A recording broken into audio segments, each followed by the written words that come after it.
Continue. So last time we discussed how to use this code, and where we went through was about how to generate the data, and we look at together the data, and we look at how to run the time frequency analysis tools, and we explain how to do the interpretation of the figures and so on. Okay, so now what we want to continue is the following, but that we will continue with ridge extraction and do the reconstruction. So if you think about it, what we are doing right now is something very similar to what you do in signal processing with Fourier transform. What you did in Fourier transform is usually you run Fourier transform, right? You get power spectrum and you detect a peak. Okay, detect a peak so that you know where the signal, how the signal is oscillatory. And then you can use bandpass filter to reconstruct or decompose the signal that oscillates at the detected frequency. So what we will continue in step 2 about ridge extraction, this is very similar to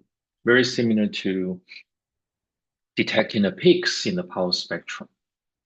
And reconstruction of each component, the reconstruction, it is very much like the bandpass filter. Okay, so let's do it. And there are some literature, some papers, as I mentioned. There are actually many more, which you can find in the latest paper. This one is the latest paper, and it has a summary of several algorithms, existing algorithms. And for example, these two, okay, and what is implemented, what I am discussing right now is this one, is the algorithm in this one. And the algorithm is actually very simple, as I already discussed in the video, ridge extraction. So you can take a look. And numerically, what you do is, well, okay, this one. Oh, okay. So in this implementation, I'm just to simplify everything. So I just use the background knowledge. That is the truth, which, remember, very importantly, in general, you do not have this ground truth. No, you don't. So you cannot use this code. So for real data, you have to do the curve extraction from scratch, which we will discuss later, okay, in the real signal. So remember, I have commented this. You can try to remove this and see what you get. Okay, and what I do here is very simple. First, I try to determine the curve, the location of the curve. But, well, in the end, I still need to do the curve extraction because of noise, because of many reasons. So what I do is we would determine a small band in a time frequency representation. So what I do here is, first I have the instantaneous frequency. I know the instantaneous frequency and I know what the curve should be. Then I just find a band. I just find a band. You see my cursor? I just find a band circling around this block. The main purpose is to speed up the algorithm and to enhance the accuracy. Otherwise, if I run the curve extraction without this constraint, you will see that sometimes the curve may go astray and so on. But anyways, But this is just a way to show you how to extract the curve, because the idea is this is the ridge, and I want to find a curve to fit this ridge. That's the basic idea, and how to implement this. That is the key. That is the most. It's kind of challenging in general. So I take a Q, construct a Q, and this Q is this Q is just a segmentation of the time frequency representation, and I set all the others to be 0. Okay, and then I just do the curve extraction. So this is very simple. And then once I get instant, so what I'm doing here is okay, I got it. So sorry, this Q, I should make it more clear. This Q is really this segment. Okay, and this TFRS Q temp, this is the one I just mask the band out of 0. So we can take a look together in a bit. And then you do curve extraction, and you get the second curve. And you can continue, and you can see the second curve, and you again find another band for the second curve, for C1 first curve. Okay, why do I use C2? There's C1, C2, and I start with C2 and C1. Okay, fine. It just reversed, not a big problem. Okay, and then this time I don't need to worry too much. I just set TFRSQ temp, and I choose a band. I choose a band surrounding it. Okay, and I get C. Okay, and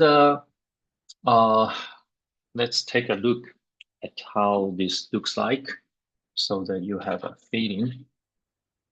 Keyboard, and I will rerun it quickly. Okay, so this is the benefit.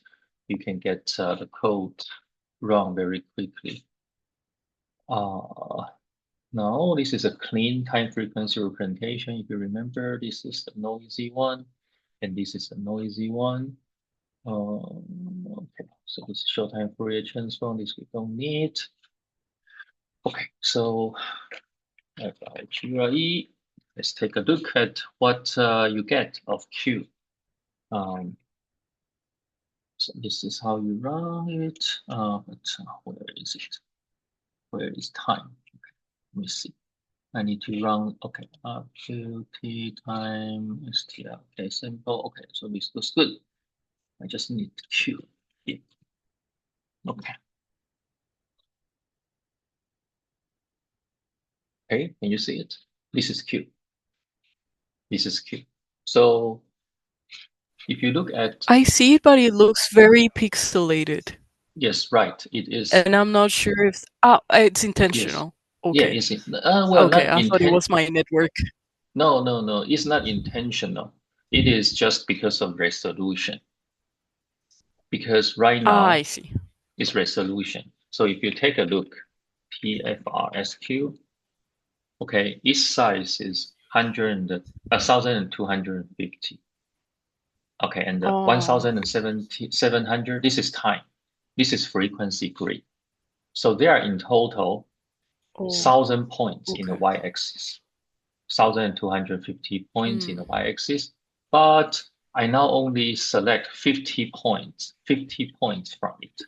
So you can imagine if it is only 50 points, you can see this kind of structure. And this is done. Oh, okay, I understand. Yeah, and this is done on purpose. Because for the speed up purpose.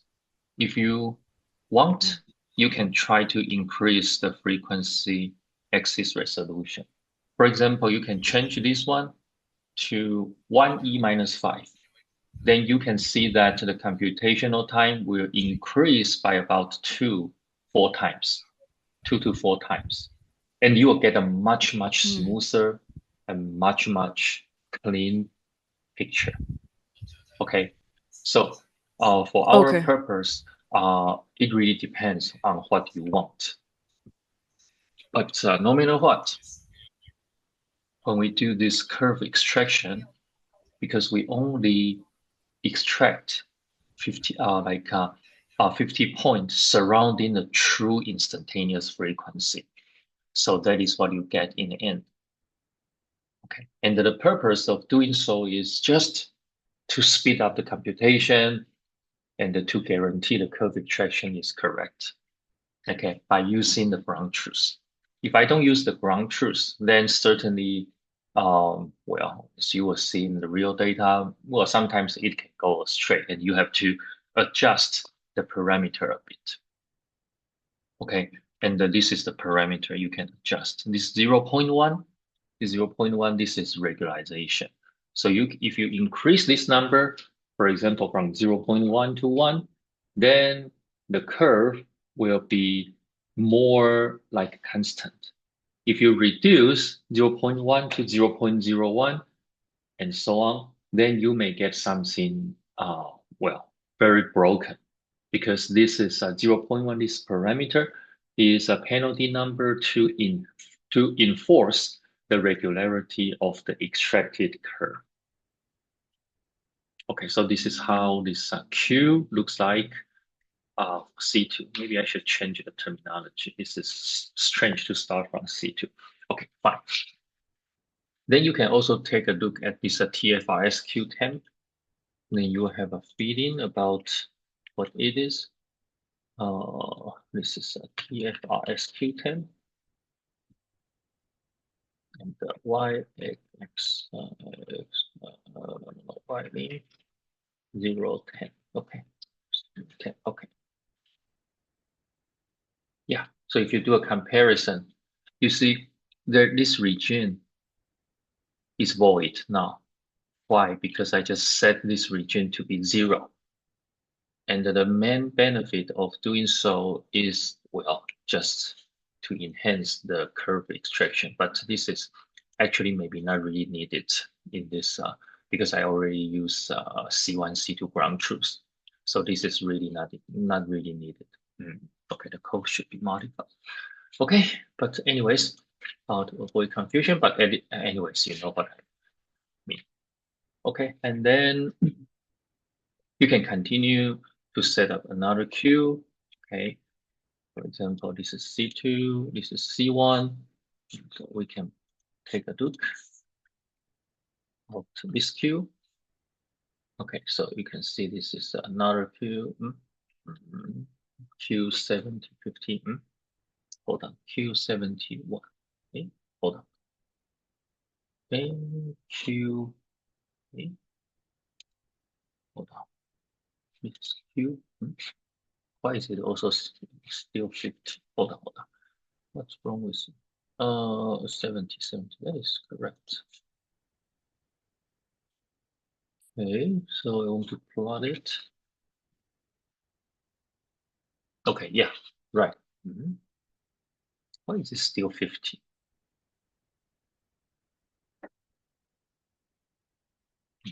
Did you change the resolution at some point? No, I don't. 71. So, okay, anyways, okay. I don't know what's going on. Oh, because the size is different. Because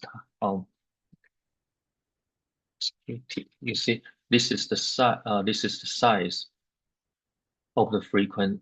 This is the size in the frequency axis, and because of tick issue, you see only 50. So, let's see. This is something I can change, but anyways, okay, we can just use ABSQ. This is what you get.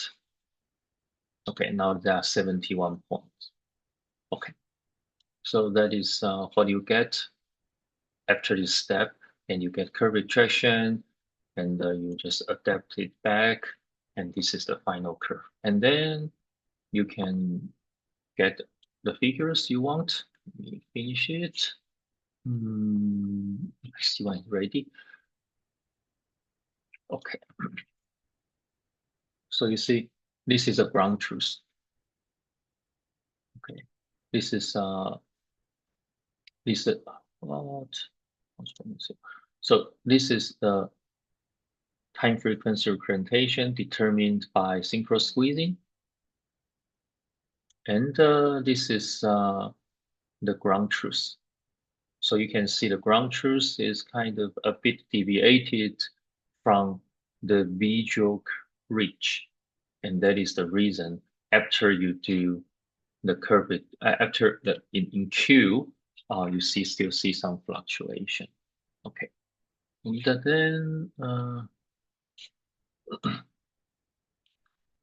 then we can see the result of curve extraction. So this is the curve extraction superimposition. Then this is how it looks like. Okay, you see, this is a kind of perfect match, right? Perfect match. But it also suggests Yes. that. Mhm, Oh, yes. sorry, I have a question. Should we worry if we get a curve that's too smooth? To what? Too smooth? Yeah, too smooth. No, you don't need to worry about it. Why do you want to Oh, worry about okay. smooth curve? That is actually good, no? But well, it does depend on Yeah, your if it's the application. truth, but if it's my transform and I get a very smooth curve, then I will think it's not reflecting reality that well. Um, it really depends. It really depends. Okay.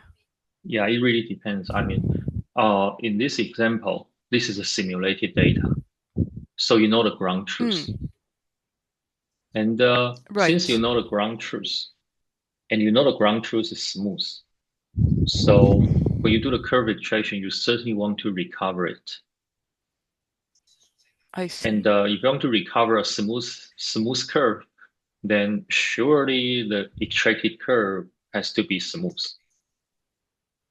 Mm, Okay, so this is what you get in the end. mm, That is, it fits the underlying ridge. mm. Okay, and certainly in some applications, I don't know when, but in some of your applications, maybe the curve is not very smooth.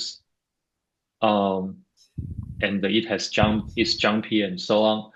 And and you need to fit it. Then yeah, then what you get maybe Yeah, not I super smooth. was thinking maybe IMU data Mm-hmm. Yes. because usually, for example, the gyroscope will Mm-hmm. show all the abrupt turns that the person will do. Mm-hmm. If you place, for example, the IMU on top of the head and you Mm-hmm. monitor a person, even just sitting and writing, they will Mm-hmm. turn their head around and it will Mm-hmm. quickly accelerate. Yes. Sure.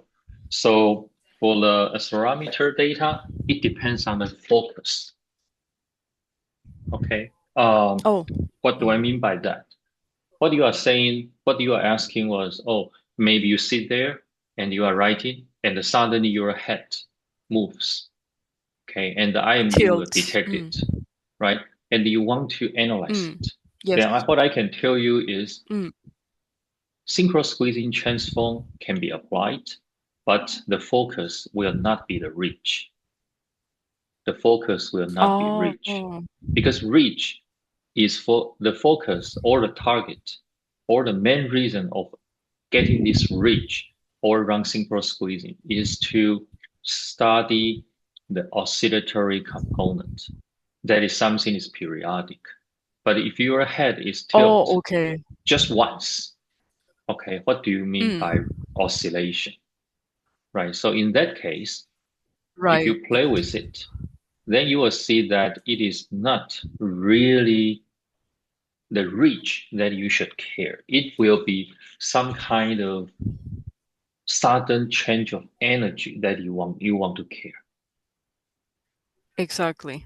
That is Mm, another story. yeah. But if you say you are using IMU and you are working and you want to quantify Mm, how fast you are working, like your cadence, you want to estimate the cadence, then that is what the mm, reach can help you. because the ridge will reflect the cadence, because cadence describes I how see. fast you work. And the work, very importantly, work is a periodic process. Working is a periodic process. And it is something more complicated than that. Because you can say, okay, I stand up, okay, I work 2 steps to grab a cup of coffee, and I work back 2 steps. So in total, right, you just have 4 steps. And there was a long delay in between when you get a coffee. So does it mean, is this a working? Is this work? What do you mean by work, right? If you No, think about it, it's what not do you mean by periodic. work, right? It is, well, it's hard to say it's periodic. So we usually need a definition to say what it means by oscillation. So when I say working, Okay. when I say working, it is something kind of lasts for a kind of lasts for a period of time. For example, if it lasts, you, for example, in my definition, if you read my paper, my definition is if you have 8 consecutive steps, more than 8, then that period of activity is called working. If you have why 8? Oh, okay. Yeah, why 8? Because 8 is something I can do the analysis. That is the only reason. So I say that is the model. That is what I meant by working. If you have only 6 steps, then I say, okay, maybe you are working, but that is not I want to analyze, or that is not I can analyze. And why 8? If you remember last time when we discussed how to choose the bandwidth, I said the bandwidth should be wide enough to cover 8 cycles. Why 8? Because 8 is the quantity that we can sufficiently capture the oscillatory dynamics. Oh, In okay. particular, if you have interest in analyzing the instantaneous frequency, the notion called instantaneous frequency, then you need kind of 8 cycles so that you can observe what's going on, what is the dynamics. So your question about, well, look, like I am you have head tilt or some sudden change. I mean, they can be analyzed using synchrosqueezing, but the focus will be the energy, but not the curve ridge extraction. The purpose of ridge extraction is to study how fast, how you oscillate, how the oscillation looks like. Okay, is it Okay. clear? Good. Yes, I wish I had heard this earlier Well, because I let's. had to do some walking analysis earlier last year. Oh, okay. Well, it's not too late. It's not too Yes. late. Yeah, you can always go back to revisit what you did before. But Mm. if you have interest, we can talk about that offline. But let's continue with what we are talking about right now. Okay. Okay. So now we have the ridge. Okay, and we want to do the reconstruction. And if you remember, I told you in the very beginning, what is ridge and what is reconstruction? It is actually very much like the peak detection and the bandpass filter you usually use in power spectrum analysis in digital signal processing, where you only use Fourier transform and you implement Fourier transform using fast Fourier transform algorithm, and then you detect the peak. What is peak? The peak in our language is ridge, because right now time frequency representation is a sequence of power spectrum indexed by time. And at each time, if you can detect the peaks, and those peaks will be related to the peaks of power spectrum, but we just need one extra condition, that is the peak you have found has to satisfy some kind of smoothness at time. Okay, and that is kind of a sequence of maximal values, okay, that satisfy some smoothness, and that is reach. Okay, once we get a reach, we get the maximal points. Then what we do is we go to the bandpass filter step. But what is bandpass filter in Synchrosqueezing? Bandpass filter in Synchrosqueezing is, well, I have mentioned it in the video if you watched it. And no matter what you do is you just, for each component, first component, second component, you construct a band surrounding it.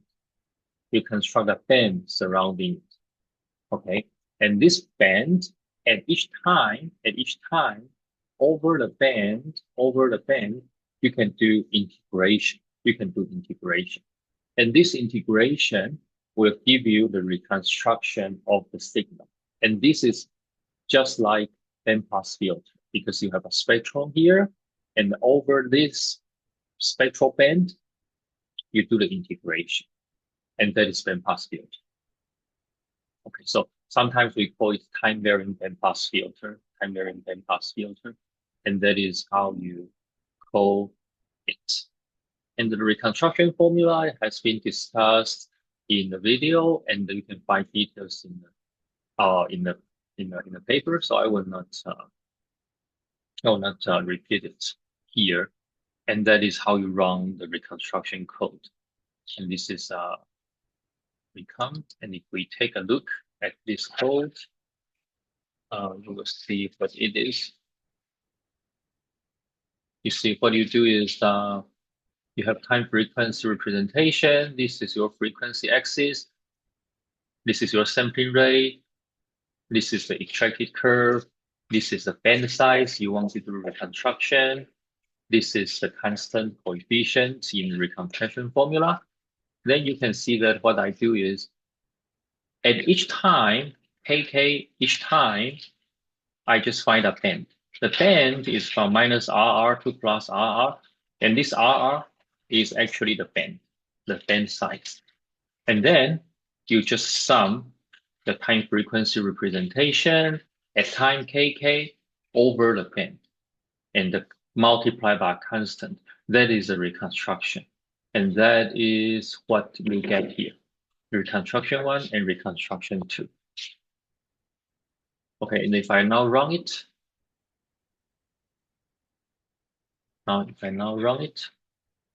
okay, I get it. Okay, and I can start to understand what's really going on of recon 1 and recon 2. And that is shown here. You can plot everything. Okay, so this is the ground truth. I just plot ground truth. First component, second component, and the noise. And you saw it before. And this is the plot I superimpose with everything. This is a ground truth.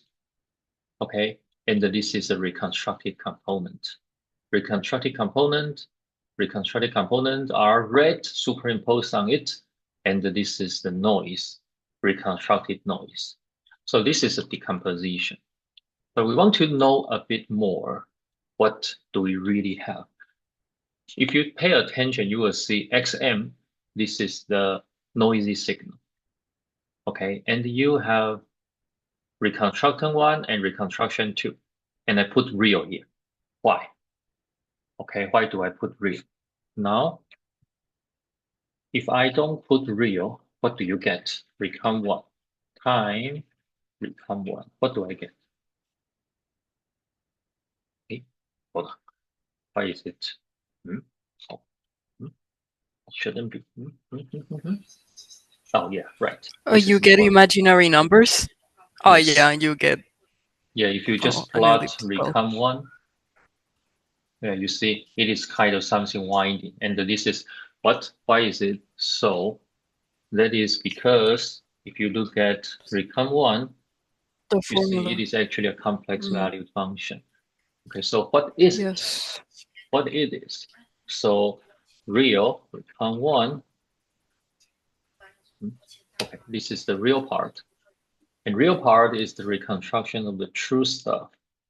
But we can also plot the imaginary. Hold on, imaginary. No, it is not correct. Hold on. No, this is not correct.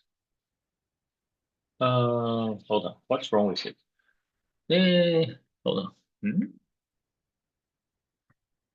Hold on. Oh, I didn't hold on. Okay. Worried me a bit. What's wrong? This is imaginary. Okay, you can see Oh, that so it's slightly shifted. it's slightly shifted. And if you pay attention, how much does it shift? How much? It shifted by pi over 2. It shifted by 1/4 cycle. And what does it mean? It means that sine becomes cosine. Sine becomes cosine. And That makes what is it? sense. And what is it? If you have learned signal processing, this might rings the bell. This behaves like Hilbert transform. Hilbert transform is a I tool. was going to. Sorry. Yeah, no problem. So Hilbert transform is. I thought it was the derivative. Well, not that derivative. Derivative, we will get also the Okay. amplitude changes, right? Because amplitude is not You're fixed. right. Okay, so it's a Hilbert transform, and the Hilbert transform is kind of the way usually we expect, and in particular, for example, in communication, in human-generated signals, you want to recover the imaginary part of a real signal so that you can get complex form of the real oscillatory signal. That is usually the goal of by applying Hilbert transform. Okay, and so from here, what you see is the reconstruction formula actually behaves like a Hilbert transform, and it decomposes the signal and it gives you the complex form of each oscillatory component by applying Hilbert transform. But everything is not everything is slightly off because we are now handling time varying amplitude frequency and the time varying frequency signal. So Hilbert transform may not work. And in one of the lecture I sent you, there's a discussion about how Hilbert transform can help and how Hilbert transform is guaranteed that you can recover the signal you have interest, in particular, recover the imaginary part. So in the end of the day, synchro-squeezing is a way that mimics that kind of behavior so that we can recover the signal we have interest. Okay, so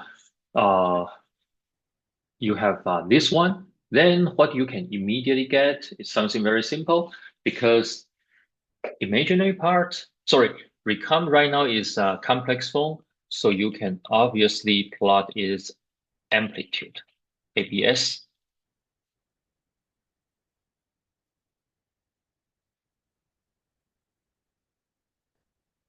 You see, this is the magnitude, oscillatory amplitude. So this is the reconstruct, this is the AM part that you can recover, AM of the signal. Although the true AM signal is maybe, let me see where it is. AM1, this is AM1, right? It's AM1. I don't really know which one is which. Okay, let me see. AM1. AM1. Okay, now use blue. Okay, so look, this is the true, the blue one is the true amplitude modulation. And the black curve is the amplitude modulation estimation from synchro-squeezing. And you may complain, oh, look, Altin, the amplitude modulation recovery is not very good. Right, it's not very good. It's kind of sensitive. And this is kind of the limitation when you have noise. And when you have noise, you need some more tricks. You need some more things to stabilize the amplitude modulation estimation. But that is kind of out of the scope here. You need much more tools here. Okay, so and then moreover, you can also ask, how about phase? Because right now you have um phase. Hold on. What do I want? I want let me just use angle. Okay, and I want to have okay. So I use angle. That will be the angle of the oscillation, angle of the complex value, and so on. Okay, so now I can plot it, and let's see what I get. Good. So you can see a lot of well, zigzag function, right? Now I zoom in. Okay, so if you pay attention, you see zigzag from minus pi. Well, this is what? Hmm, yeah, whatever. From minus pi to pi. Okay, this is one cycle, another cycle, another cycle, right? Many cycles, and this is reconstruction. Now, if you pay attention to the signal, you see this is from here, and you oscillate once, you oscillate once, you oscillate more, you oscillate more, you oscillate more. So what does it tell you? The magnitude, the magenta curve, this angle actually is the phase of each oscillation, the phase of each oscillation. Okay, the blue one is oscillation, and this is a phase describing how and where you are in one cycle. So you can use that to estimate the phase of an oscillation and so on. And we can see how good it is because we have ground truth, right? You have your phi1 is your ground truth. So this is phi1. But I need to mod phi1 to pi. And let's see, this is maybe, I don't know, green.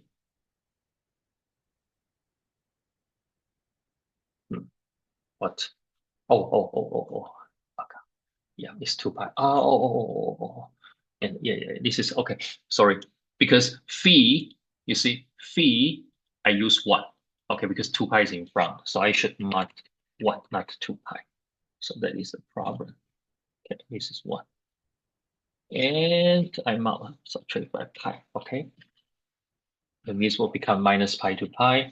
And now I use green, blue, whatever it is.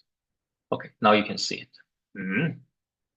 Oh, sorry, shoot, so stupid. Because I already use this becomes 1 and whatever, you know what I mean.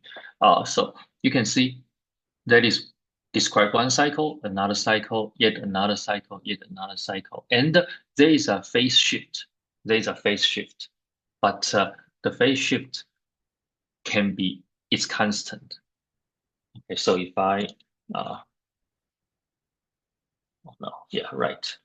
If I do so, you can see the magenta curve, which is from the estimation, and the true phase component, blue, they actually fit quite well with a constant phase lag.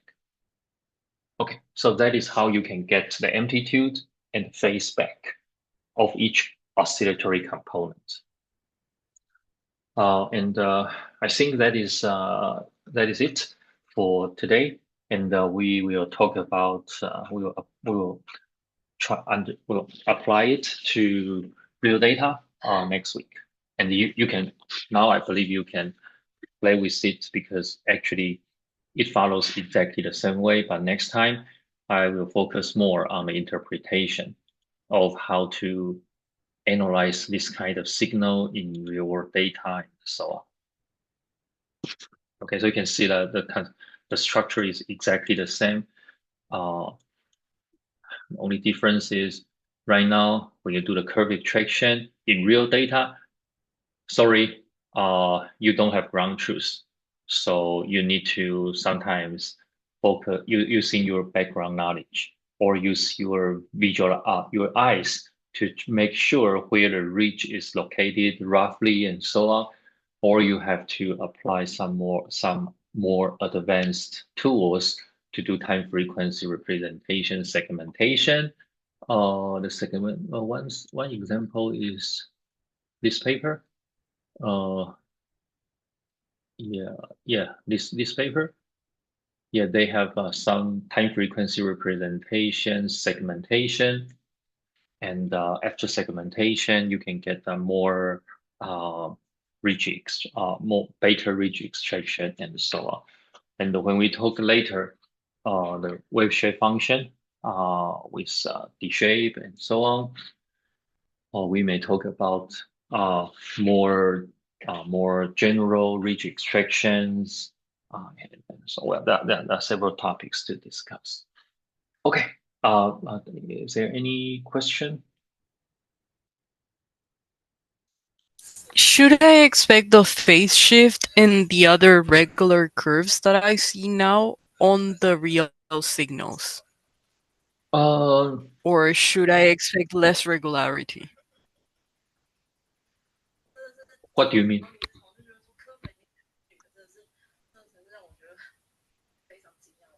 What do you mean? Sorry? What do you mean? Oh, that should I expect to find these very constant properties on the real signals, or Yes, should I expect some yeah, okay, okay. yes, yes. So Okay, I the wasn't sure if it was shared with the simulated signal and the real non-stationary signals. oh yeah, sure. Okay, so look, why do we care about Mm, this simulated signal? Because this simulated signal is trying to capture the features of real data. And real data is more complicated, and it may not fulfill everything we simulate. It may not fulfill all the mathematical models we impose. It may not, but the model we consider right now and the associated simulated data we have right now here, they are close to the real data. So that what you see here, you can expect to see in real data. But real data is more complicated. That is, we do not expect our model to 100% capture all the features. So you may see something unexpected. And that is the place you need to advance or expand the analysis, the study, the algorithm design. So you should expect to get very similar time frequency representation like this. The reconstructed component should have a similar behavior like that. The decomposition and so on should like this. But the only difference is for real data, we do not have ground truth. So you do not have this one to guarantee what you get. The only thing you have is you have a model. You assume the data satisfy that model. And if the model doesn't set, if the data doesn't really fulfill this model, then sorry, the algorithm can go astray and you may not be able to interpret it. Okay. So there's always the say, right? There is no correct model, but only models that are useful. And we are discussing useful models. So it doesn't mean that the model will be correct or the model will solve everything.